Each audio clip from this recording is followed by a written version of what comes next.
कभी कयामत का दिन तो कभी आना ही नहीं है, और इसलिए बाबरी ढांचे का पुनर्निर्माण कभी होना ही नहीं। कयामत के दिन आने का सपना देख रहे हैं, ऐसे ही सड़ गल जाएंगे, कभी वह दिन आने वाला नहीं है। बाबरी प्रेमियों को योगी ने दिया अल्टीमेटम। जी हां दोस्तों, बाबरी प्रेमियों को योगी ने अल्टीमेटम दिया, बोला सपने देखने वालों को ऐसे ही सड़ गल जाएंगे, कभी वह दिन आने वाला नहीं है। जी हां दोस्तों, क्या आप भी उस दिन का इंतजार कर रहे हैं जब सरकार बदलेगी और अयोध्या में राम मंदिर की जगह फिर से कोई ढांचा खड़ा हो जाएगा? जरा कमेंट्स बॉक्स में बताइए, क्या आपके मन में भी ये कीड़ा कुलबुला रहा है कि बाबरी फिर से वापस आएगी? अगर जिसके भी मन में एक कीड़ा पल रहा है, उनको शेयर कर दीजिए वीडियो और सुन ले, आज उत्तर प्रदेश के मुख्यमंत्री योगी आदित्यनाथ ने उन सबकी उम्मीद पर सिर्फ पारी नहीं फेरा, बल्कि तेजाब डाल दिया है। योगी ने आज वो बयान दिया जिसे सुनकर ओवैसी से लेकर अखिलेश यादव तक और पाकिस्तान से लेकर उन तमाम बाबरी प्रेमियों तक सबकी रूह कांप जाएगी। योगी जी ने साफ शब्दों में कह दिया है, जो लोग कयामत के दिन का सपना देख रहे हैं वो सड़ जाएंगे। कयामत के दिन आने का सपना देख रहे हैं, ऐसे ही सड़ गल जाएंगे, लेकिन बाबरी ढांचे का पुनर्निर्माण अब कभी नहीं होगा। नमस्कार दोस्तों, मैं हूं सौरभ मिश्रा और आप देख रहे हैं ओनली न्यूज 24x7। आपसे सिर्फ और सिर्फ हाथ जोड़कर शेयर करने की गुजारिश करता हूं और कमेंट्स बॉक्स में अपनी राय लिखिए। दोस्तों, आज का वीडियो उन लोगों के लिए अंतिम चेतावनी है जो राम मंदिर बनने के बाद भी साजिशें रच रहे हैं। आज योगी जी ने बता दिया कि मोदी और योगी का युग अवसरवादियों का नहीं, राम भक्तों का युग है। जो राम का नहीं वो किसी काम का नहीं। तो चलिए शुरू करते हैं बाबरी की उम्मीद का अंतिम संस्कार। जी हां दोस्तों, बहुत बड़ी बात, बाबरी की उम्मीद का अंतिम संस्कार। ये बात इसलिए हम कह रहे हैं क्योंकि बहुत लोगों को ये चीज इंतजार है, बाबरी बनेगी। दोस्तों, शब्दों पर गौर कीजिए। योगी जी ने यह नहीं कहा कि हम नहीं बनने देंगे, उन्होंने कहा तुम सड़ जाओगे। इसका मतलब समझते हैं आप? इसका मतलब है तुम्हारी नस्लें खत्म हो जाएंगी, तुम मिट्टी में मिल जाओगे, तुम्हारा वजूद मिट जाएगा। लेकिन अयोध्या में अब सिर्फ और सिर्फ जय श्री राम गूंजेगा। योगी जी ने कयामत शब्द का इस्तेमाल क्यों किया?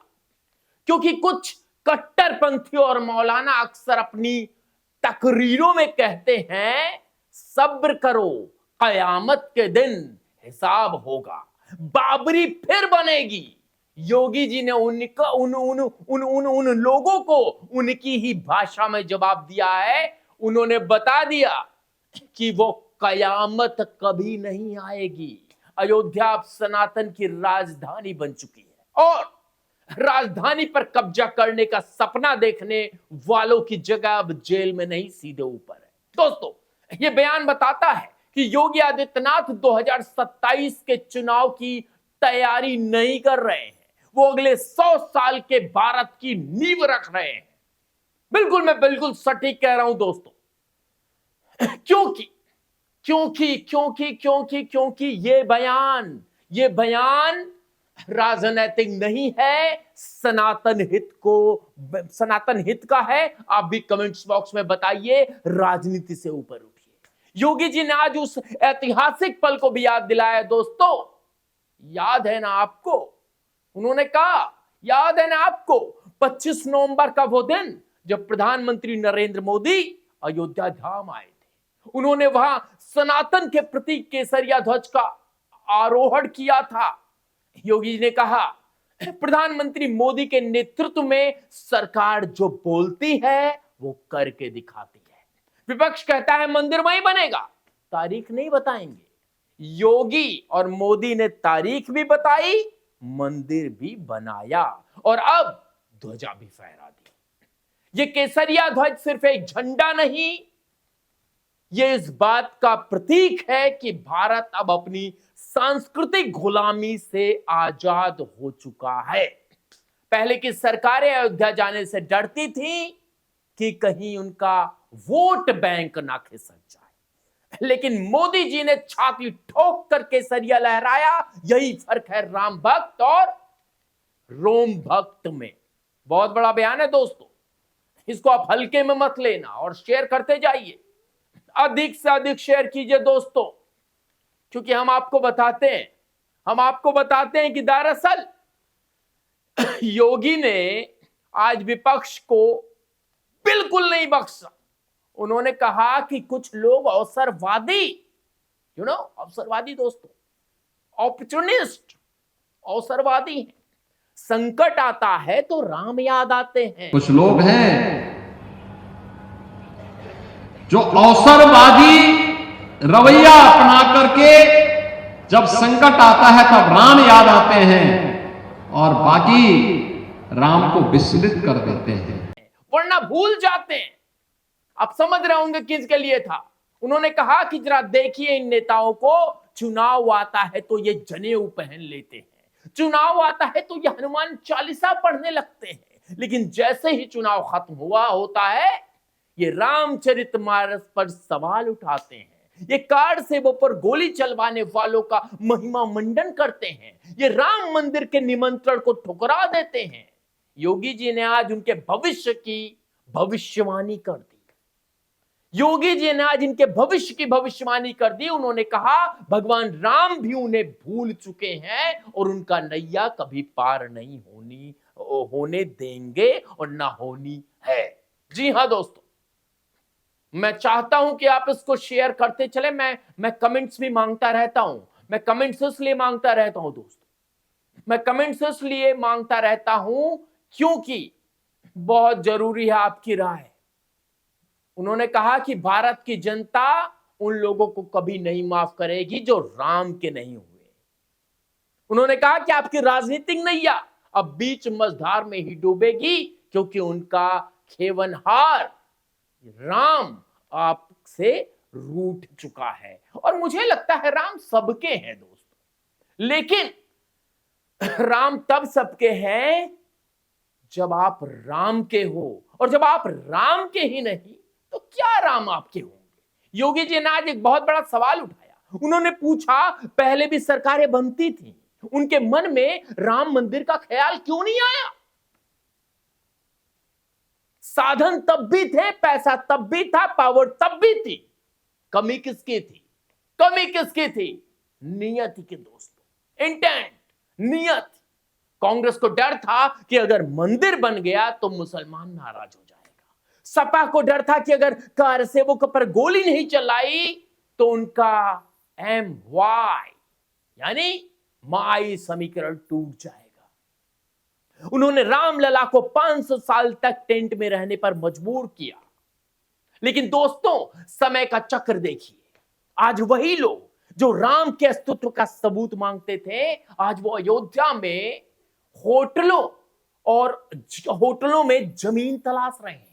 योगी जी ने आज ये भी याद दिलाकर बता दिया कि हम वो नहीं हैं जो इतिहास भूल जाएं, हम वो हैं जो इतिहास बदलते हैं। और ये बात एक मुख्यमंत्री बोल रहा है, समझ रहे दोस्तों? मुख्यमंत्री, बहुत बड़ी बात है, बहुत बड़ी बात है। उत्तर प्रदेश इतने बड़े सूबे के मुख्यमंत्री। दोस्तों वापस आते हैं उस सड़ने वाले बयान पर। योगी जी का इशारा उन स्लीपर सेल्स की तरफ है जो समाज में जहर घोल रहे हैं, जो व्हाट्सएप ग्रुप में, मदरसे में और गुप्त बैठक में यह सपना बेच रहे हैं कि हम वापस आएंगे। योगी जी ने आज उनकी मानसिकता पर बुलडोजर चला दिया।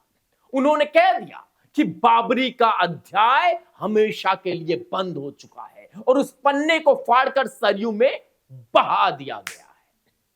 अगर अब भी कोई बाबरी रटेगा तो इसका इलाज योगी मॉडल से होगा। और योगी मॉडल क्या है ये मुझे बताने की जरूरत नहीं है। संपत्ति कुर्क होगी, घर नीलाम होगा और पीढ़ियां कोर्ट के चक्कर काटते काटते सड़ जाएंगी। और इसके बाद भी अगर राम का विरोध करोगे तो 50 फुट अंदर गड्ढा खोदकर गाड़ दिया जाएगा। क्योंकि अब ये देश अपनी संस्कृति बचाने के लिए आगे बढ़ेगा। दोस्तों, 500 वर्षों का संघर्ष आसान नहीं था। लाखों लोगों ने बलिदान दिया। योगी जी ने कहा कि अयोध्या में 500 वर्षों के बाद एक विशाल क्षण आया, विशाल क्षण, और यह क्षण हमें दान में नहीं मिला है, हमने छीना है संविधान से, कानून से, अपने धैर्य से। आज जब प्रधानमंत्री मोदी और सीएम योगी जैसे नेता हमारे पास हैं, तो यह हमारी जिम्मेदारी है कि हम इस स्वर्ण काल को हाथ से ना जाने दें। इस मैसेज को ज्यादा से ज्यादा सर्कुलेट करें। दोस्तों, जो लोग सनातन परंपरा का सम्मान करते हैं वही भारत पर राज करेंगे, और जो बाबरी मलबे में अपना भविष्य ढूंढ रहे हैं, वो मलबे के नीचे ही दबकर रह जाएंगे। दोस्तों, मैं आपको बताता हूं दोस्तों, क्यों दबकर रह जाएंगे। क्योंकि साफ है, योगी आदित्यनाथ ने जो आज भाषण दिया है ना, उससे 2027 का शंखनाद कर दिया है। और क्यों बह जाएंगे अखिलेश यादव, राहुल गांधी, ये लोग 2027 का शंखनाद कर दिया है। ये बयान विपक्ष की ताबूत में आखिरी कील है। दोस्तों, जिनकी नैया राम ने छोड़ दी हो, उन्हें कोई नहीं बचा सकता, और जिन्हें सड़ने का श्राप खुद एक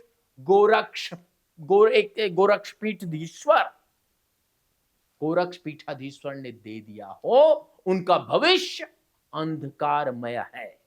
आपका इस बयान पर क्या कहना है दोस्तों? क्या आपको भी लगता है कि कुछ लोग अभी भी बाबरी का सपना देख रहे हैं? क्या योगी जी का सड़ जाओगे वाला बयान सही है?